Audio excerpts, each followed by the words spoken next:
My name is Larry Ann Torres, and I am the Region 6 representative for the Coalition on Adult Basic Education and one of the members of the COABE Journal Review Committee.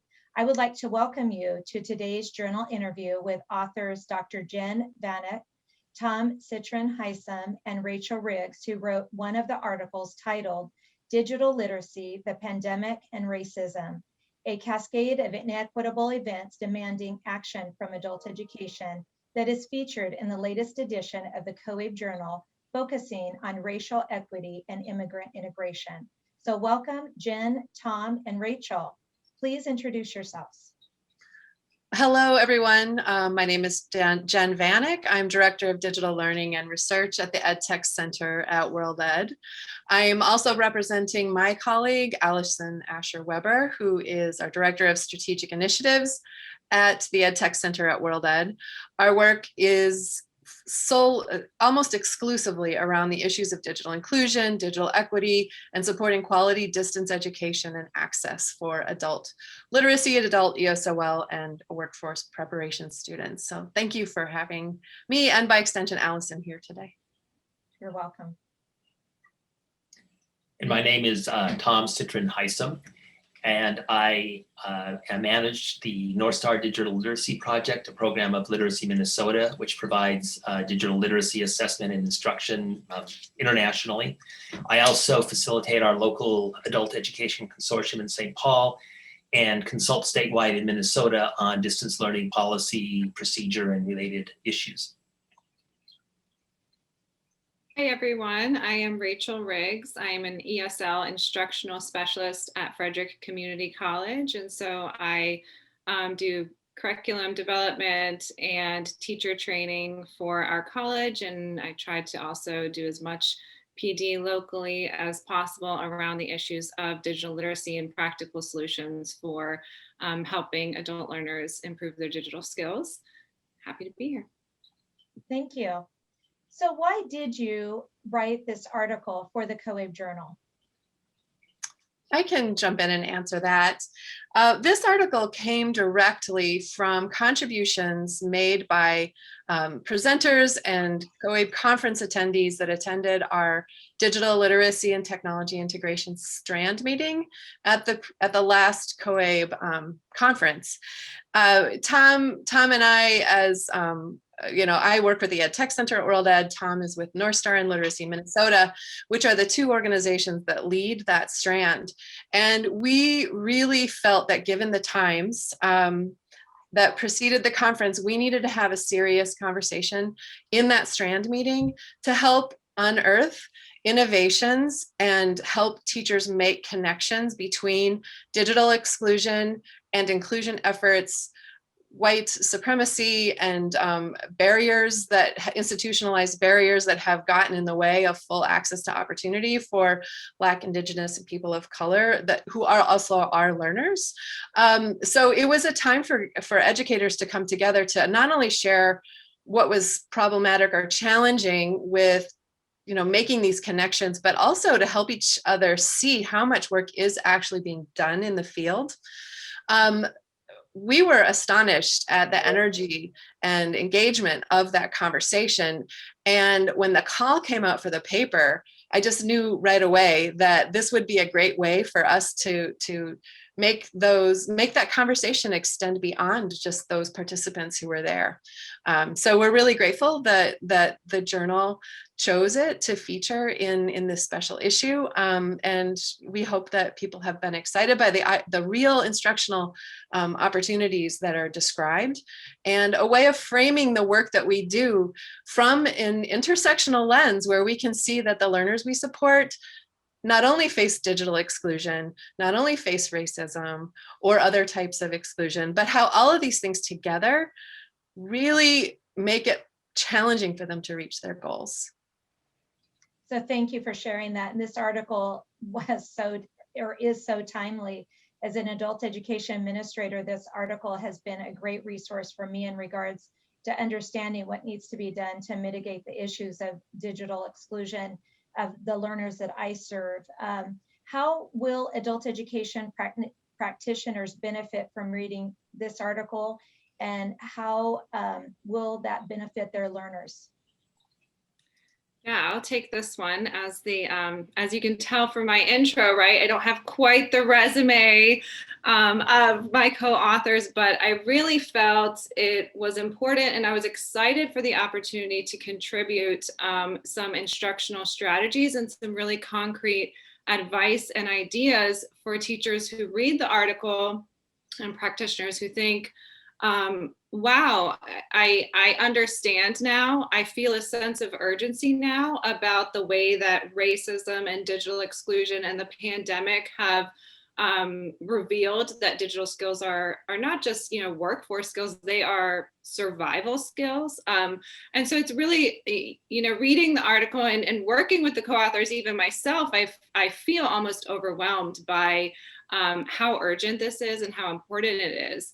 So I really wanted to inject very practical things. I wanted to answer some of the questions that I had as a teacher when I first started understanding the digital divide and digital literacy and all those things. So when you look at the article, you know, we started with, and this was one of my first aha moments as a teacher, what is under the instructional strategies part of the article, I'll say that. What is the full scope of digital literacy? So, you know, as when we say digital literacy, we can think of certain things that are relevant in our life regarding technology, regarding digital skills, but what is the full scope? How can we understand that better so that we can serve learners better and help them develop a full range of digital skills? And so we included several of, you know, pretty well-known digital literacy frameworks that exist to guide practitioners in understanding the full scope, and then also the supplemental resources that are kind of part of that package that help practitioners really put the frameworks into practice. So that was one of the things that we included. And then I also wrote in the article a little bit about a digital literacy action plan, which was an instructional approach that I developed with my learners when I saw that they really needed to have their own voice in what they would be learning when it came to digital literacy, because they were all coming from different backgrounds, different levels of pre-existing knowledge with technology, and different goals for what they were going, how they were going to apply digital skills in the future. So I write about the digital literacy action plan and give a pretty, as much as I could, a thorough explanation so that instructors could try that approach in their classrooms, and hopefully learners could benefit by going through their own individualized plan for acquiring digital skills, and then moving into that feeling of empowerment after they have completed the action plan. And okay, wow, you know, I was able to acquire digital skills myself just by tapping into the resources that my teacher helped me understand and locate. And so I'm hoping that practitioners and learners will benefit from the digital literacy action plan and integrating that in their instruction. And then there's also a great section on accessibility for students who are on smartphones. So another thing I feel overwhelmed with as a practitioner is this idea of devices and access and broadband. I don't always feel like I can address those needs with my students. I don't always know where to go. But what I can do is tailor my instruction in a way that no matter what device a student is using, they are also having the same access to the learning objectives and the learning opportunities in my classroom. And so we talk about that. And I think that, you know, if you're watching this and you're a teacher, your ears probably perk up when you hear that, because I know we've all been struggling over the last year with students who are in class on just a smartphone. How do I meet their needs, and how do I make and give my instruction in a way that they can really be a part of it and partake? So and then another section I just want to quickly mention is that of building teacher comfort. There are tons of links and resources in the article. We understand that digital literacy is, you know, it's for all adult learners. And so we are all still developing this area, and nobody expects anyone to go into this as an expert understanding fully everything about technology. And so I hope that people will also see those resources and start to build up their own skills and their own comfort so that they can better facilitate learning in their classrooms. So that's just some of it. You guys have to get into the article and you'll find some very practical things that you can put right to work.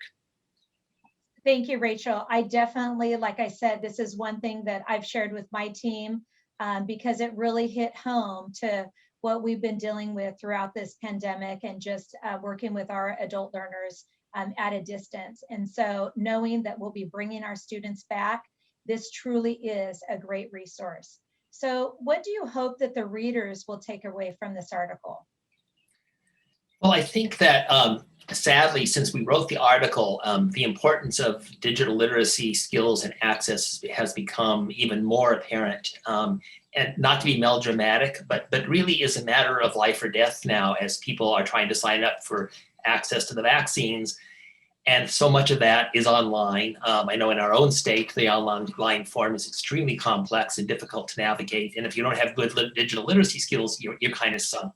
And I have heard that's played out again and again around the country. So I guess there's two main areas I'd like to briefly discuss.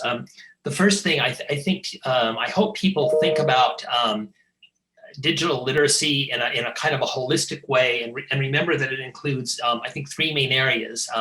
One is access through broadband, Wi-Fi, et cetera. The second is devices, whether it be mobile phones or computers. And the third is instructional skills. People need to be taught how to use those things, and then supported as they take small steps at first and start using those skills. And the second area that I think is really important is, particularly from an equity standpoint, is to think about digital skill acquisition and use from the holistic perspective of the student and what are their goals. If I have one criticism of WIOA, it's that there's such an emphasis on job preparation. And that is an important set of skills, obviously, but there's many other things that we hear from our learners that are very important to them, like being able to access a vaccine, as well as many other daily activities of daily living. So I really like the DLAP that Rachel talks about. I think it's really important to think, to ask students what they want to be able to do with their digital literacy skills and to help them learn the skills in a way that will enable them to meet their own goals. We talk in the article about the idea of being digitally resilient and being able to continue and expand their learning over time and use digital literacy skills in different contexts as their lives progress. So I think, I hope teachers and practitioners think about all those things. And for good or ill, I think we in adult education are so often the gatekeepers that allow people to get the skills they need to find ways to access devices and broadband through the CARES Act and through various other kinds of programs that are available. And so by default, I think we have really a huge responsibility. Rachel was talking about that. And I really agree. We have, because there is no one else so often that really can fulfill those roles of making sure that students are connected, understand how to use those skills and are able to use those skills in various contexts that are important to them. Thank you, Tom.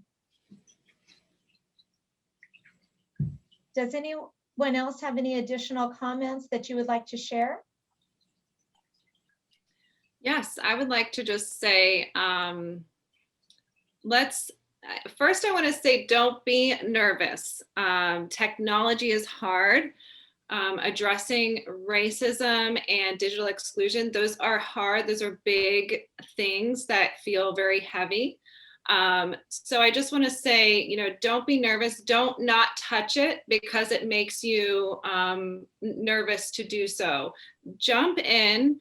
And I hope that after reading this article, we can all work together and continue to develop these ideas. I mean, the amazing thing about this article is that it came out of just a networking group. And so when we get together and we share our ideas and we build our network, we are much better equipped to serve adult learners and to address the issue of the digital divide and all of the challenges that our learners face. So don't be nervous. Let's work on this together. Read the article and we can work on solutions together. Thank you. I know you guys all talk or in the article talk about that this truly is a call to action. What will you do is kind of the question to us. Do you have any recommendations on what you would recommend, moving forward to our readers? I think I would just say to be continuously aware that the whole arena of digital literacy is constantly growing and expanding, and that we need to be flexible and aware of what's going on. I think that our field has gone through more, by necessity, more changes in the last year than in like 20 odd years I've been involved in this field. And I have seen some teachers who have been in the classroom for many years choose to leave because they're not comfortable in this changing environment. And I think we need to be not criticizing them, but I think we need to be aware, if we remain in the field, that everything is changing quickly and will continue to change quickly, and most especially in the area of virtual and distance learning, digital literacy, skill acquisition, the needs to which people will put those skills. So I just would encourage everybody in the field to try to cultivate a flexible kind of approach to everything, and to continue their own lifelong learning journey as they work to help their learners adapt to constantly changing environments. Thank you, Tom, for sharing that. Any last thoughts, Jen?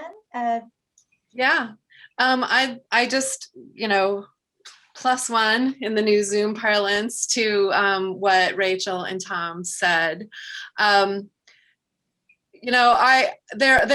article is both hopefully motivating and incredibly practical.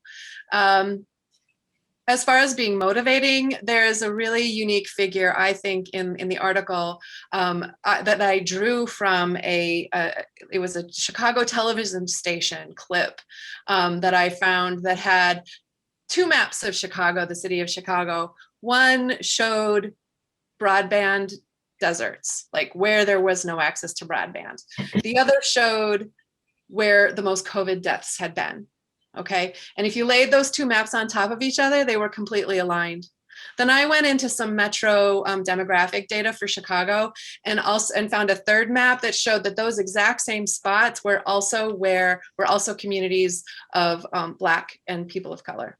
So if that doesn't fire you up and make you angry, and figure out how to be explicit about how intentional exclusion, infrastructure exclusion has actually created a life and death scenario, as Tom said, for learners, I mean, I don't know what will. So I encourage you to dig into the article, check out the resources, and decide that this is advocacy that you need to do for your own practice, but also how to involve your students in it.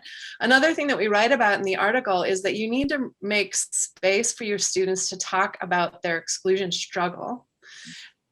Let them have voice, make them feel heard, because if you don't feel like you're heard and you're having trouble getting access to the internet and you can't get the skills you need to get a COVID vaccine, you're going to feel like this internet thing isn't for you.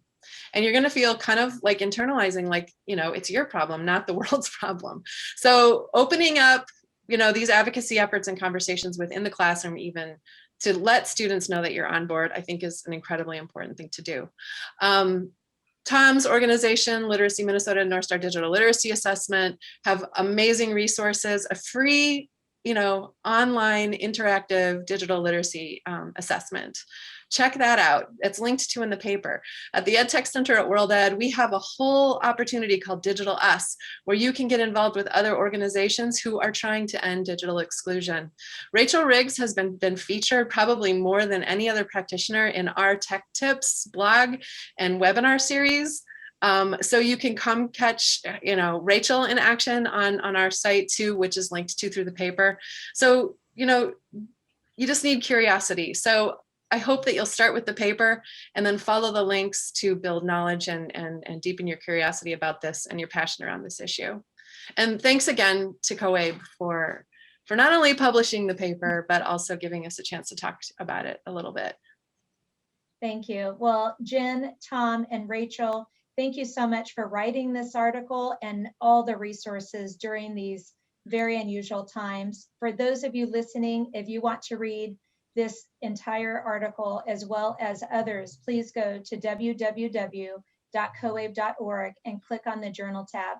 Thank you so much for joining us today.